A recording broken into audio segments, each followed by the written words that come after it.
নমস্কার বন্ধুরা। তো আজকে স্কুল থেকে এসে এত গরম পড়েছে তাই ভাবছি আমি আজকে একটু মেলন বা তরমুজের শরবত করিয়েই ফেলবো। মহাব্বত ছাড়া মহব্বতের শরবত বানাবো আমি। তো বাড়িতে আমার পুদিনা তো থাকেই, আর ঘরের যার জিনিস আছে সেগুলি দিয়ে বানিয়ে ফেলতে পারবেন। তো সবাই খান, শরীরটা এত লাগছে আজকে, ভালোই লাগছে না। ভাবলাম না আগে শরবত করব, তারপর আমি রান্নাবান্না যা কিছু করব। তো এই জন্য যে কুচিগুলিকে রেখে দিয়েছি, কিছুটা কুচি করে নিয়েছি আর কিছুটা বড় বড়গুলিকে আমি ব্লেন্ডারে ব্লেন্ড করে নিচ্ছি। সঙ্গে একটু পুদিনা বা মিন্ট যেটাকে বলে সেটা দিয়েছি, একটু চিনি, নুন দিয়েছি। তরমুজ যদিও মিষ্টি, যেহেতু আমি শরবত বানাবো এটাকে, এই জন্য আর একটু ব্ল্যাক সল্ট দিয়ে দেবো, তাহলে ভালো লাগবে খেতে। আমি বড়গুলিকে ব্লেন্ড করে ফেলবো আর ছোটোগুলিকে রেখে দিয়েছি, কুচি কুচি করে যেটা কেটেছি সেটাকে আমি গার্নিশিংয়ের জন্য রেখে দিয়েছি। তো করে ফেলবো, এটা ব্লেন্ড করে ফেলবো।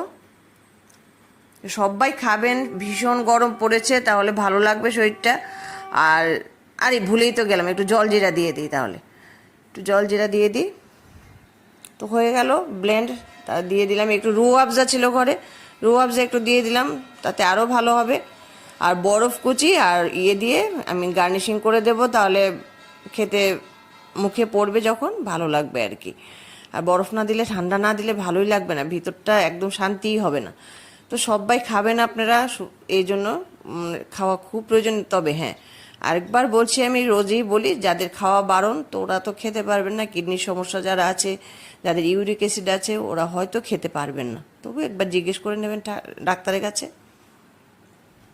তো কুচিগুলিকে দিয়ে দিচ্ছি আমি।